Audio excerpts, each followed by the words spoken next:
আসসালামু আলাইকুম গাইস, সবাই কেমন আছেন? আশা করি সবাই ভালো আছেন। আলহামদুলিল্লাহ আমিও অনেক ভালো আছি। দেখতেই পাচ্ছেন চারপাশে এখনো পর্যন্ত ভালো করে কুয়াশাটা কাটেনি। আমি আজকে যাচ্ছি আমার বাবজানকে নতুন স্কুলে ভর্তি করানোর জন্য। আমরা অনেকেই যাচ্ছি নতুন স্কুলে আমার বাবজানকে সাথে নিয়ে। আমার শ্বশুর, আমার ননদ এবং কি ননদের ছেলে। দেখতে দেখতেই চলে আসলাম 5 মিনিটের মধ্যে আমার বাবজানের নতুন স্কুলের সামনে। আমাদের গ্রাম থেকে বড় স্কুল বলতে গেলে শহরে যে স্কুলগুলো আছে সেগুলোর দূরত্ব একটু বেশি। আমাকে ছাড়া আমার বাবজান একদমই থাকতে পারে না, এই জন্য দূরের কথা বললেই কান্নাকাটি করে। তাই তো আমাদের চেনা জানা বাড়ির আশেপাশে ভালো একটি স্কুলে আমার বাবজানকে আজকে নিয়ে আসলাম। স্কুলটা ছোট হলেও শিক্ষার মান অনেক ভালো। এই তো রাস্তার পাশে ছোট ছোট সাইকেল গুলো দেখেই বুঝতে পারছেন গ্রামের এই ছোট্ট স্কুল হলে কি হবে। প্রত্যেকটা ক্লাস ভর্তি ছাত্রছাত্রী ভরপুর। ছোট ছোট বাচ্চাদের গার্জিয়ানও এসে বাগানের মধ্যে বসে আছে। আমরা এসেছি একদম ক্লাস চলাকালীন সময়ে। স্যারদের সাথে কথা বলে আমরা এই স্কুলের অফিস রুমে কিছুটা সময় বসে রইলাম। একটু পরেই আমার বাবজানের স্যার এসে তাকে ভর্তি করে নিল। এর মধ্যে আমার বাবজানকে অনেক নিয়ম কানুন শেখাচ্ছিল। গ্রামের মধ্যে এটা ছোট্ট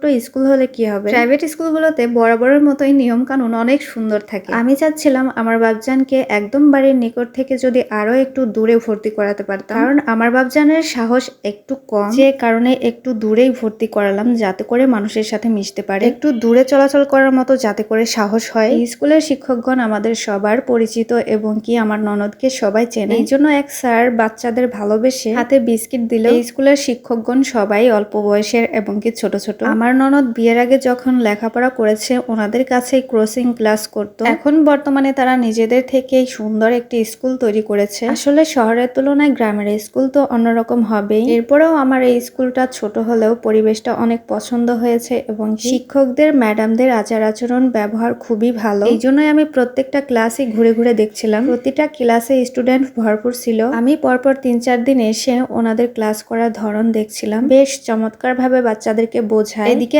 আরেকজন স্যার আমার বাবুকে এবং কি আমার ননদের ছেলেকে আবারও এনে বিস্কিট হাতে দিল। আসলে আপনারা দেখেই তো বুঝতে পারলেন এই স্কুলের টিচাররা সবাই একদম অল্প বয়সে। ওনারাই এখনো অব্দি লেখাপড়া করছে, পাশাপাশি নিজেদের প্রচেষ্টায় নিজেদের উদ্যোগে এত সুন্দর একটা স্কুল তৈরি করেছে। স্কুলের নাম হচ্ছে আশার আলো মডেল স্কুল। আমরা সব টিচারের সাথে কথা বলে বেরিয়ে পড়লাম বাসায় যাওয়ার জন্য এবং কি টিচারদের বলে আমার বাবজানকে আসার জন্য 2টা গাড়ি ঠিক করে দিলাম। এই স্কুলের দায়িত্ব নিয়ে একটি গাড়িতে আমার বাবজানকে নিয়ে আসবে এবং কি আরো একটি গাড়িতে দিয়ে আসবে। আসলে হয়তো আপনাদের এই স্কুল দেখে অনেকেরই পছন্দ হবে না, কিন্তু এই স্কুলের নিয়ম শৃঙ্খলা এবং কি সবার কথাবার্তা আমার এতটা ভালো লেগেছে। স্কুলটা নতুন হওয়াতে চারপাশে এর নাম অনেকটাই ছড়িয়ে পড়েছে। আমার শ্বশুর আব্বা আমাদেরকে নেওয়ার জন্য রাস্তায় দাঁড়িয়েছিল। আমি প্রথমেই এসে ক্লাসগুলো ঘুরে ঘুরে দেখেছি, টিচারদের সাথে কথা বলেছি, সবকিছু বুঝে শুনেই আমার বাবজানকে এই আশার আলো মডেল স্কুলে ভর্তি করে দিলাম। সবাই আমার বাবজানের জন্য দোয়া করবেন, ও যেন মানুষের মতো মানুষ হতে পারে, কারণ আমার বাবজান লেখাপড়ায় অনেকটাই ভালো। তো চলে যাচ্ছি বাসায়। আজকের মতো ভিডিওটি এই পর্যন্তই।